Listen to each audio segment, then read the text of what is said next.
সমস্ত নবীদের উপরে বিপদ এসেছে, সব নবীদের উপরে বিপদ এসেছে, কিন্তু কোন নবী, কোন পয়গম্বর এই বিপদে অধৈর্য হন নাই, ঠিক কিনা? হযরত আইয়ুব আলাইহিস সালামের উপরে বিপদ আসলো, 1 বছর 2 বছর নয়, 18টি বছর পর্যন্ত রোগাক্রান্ত হয়ে পড়লেন। শরীরে ব্যাধি হলো, গোশতগুলির মধ্যে কীড়া হয়ে গেল, পোকা হয়ে গেল। তিনি ধৈর্য ধারণ করলেন, বিবি বাল বাচ্চা দূরে চলে গেল। জঙ্গলের ভিতরে যখন তার জিহ্বার ভিতরে পোকা হওয়া শুরু করে দিল, হযরতে আইয়ুব আলাইহিস সালাম তখন আল্লাহ রাব্বুল আলামিনের দরবারে দোয়া করলেন, রব্বুল আলামিন, এখন তো আমার জিহ্বায়ও পোকা ধরা শুরু হয়ে গেছে, আমার জিহ্বায়ও যদি পোকা হয়, তোমার মতো আল্লাহর নামের জিকির কি দিয়া করব?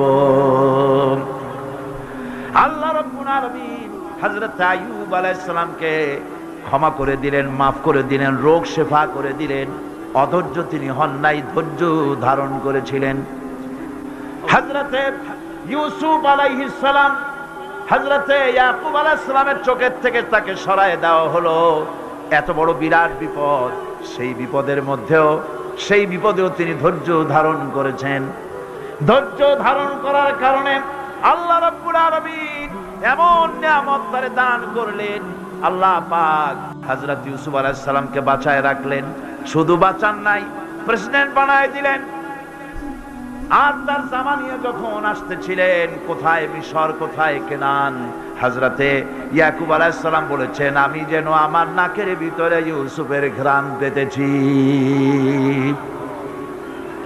হযরতে ইউসুফ আলাইহিস সালাম তিনিও কি বিরাট ধৈর্যের পরিচয় দিলেন, কোরআন সাক্ষী। সামনে তার সেই 11 ভাই যারা তাকে ফেলে দিয়েছিল গর্তের ভিতরে। হযরতে ইউসুফ আলাইহিস সালাম ইচ্ছে করলে তো 11 জনকে মারিয়ে ফেলাই দিতে পারতেন, ঠিক কিনা? কিন্তু তা তিনি করেন নাই। 11 ভাইকে তিনি চিনেছেন, সাহায্য করেছেন।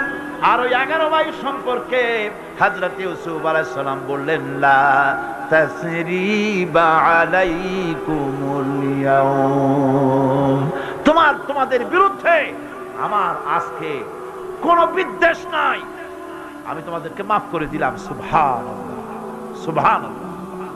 রাসূল করিম সাল্লাল্লাহু আলাইহি ওয়াসাল্লাম এই ধৈর্যের পরিচয় দিয়েছেন।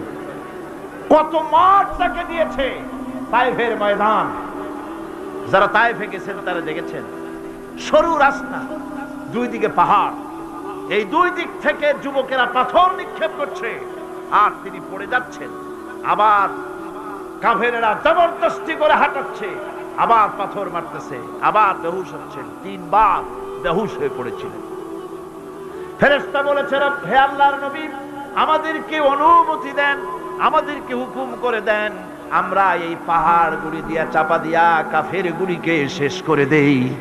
নবীজি তখন বলেছিলেন, নবীজি বলেছেন, আমি যদি তোমাদেরকে হুকুম করি আর আমার হুকুম মতো যদি সমস্ত কাফেরদেরকে পাহাড় চাপা দিয়া সব যদি মেরে ফেলে দাও, তাহলে একটা কাফের যদি না বাঁচে, কার কানে পৌঁছাবো? লা ইলাহা ইল্লাল্লাহু মুহাম্মাদুর রাসূলুল্লাহ। নবীজি গায়ের রক্ত মুছে 2 খানা হাত আল্লাহর দরবারে তুললেন আর দোয়া করলেন, আয় আল্লাহ রব্বুল আলামিন, এই কাফির বেঈমানের আমারে চেনে নাই, বোঝে নাই, আমি যে তোমার নবী ওরা তা বুঝতে পারে নাই, না জেনে না বুঝে আমার উপরে যে অত্যাচার করলো, আয় আল্লাহ তুমি যেন রাগ করে এই কাফেরদের পরে তুমি যেন গজব নাজিল করো না। ধৈর্যের চূড়ান্ত নমুনা দেখিয়েছেন বিশ্বনবী মুহাম্মদ রাসূলুল্লাহ।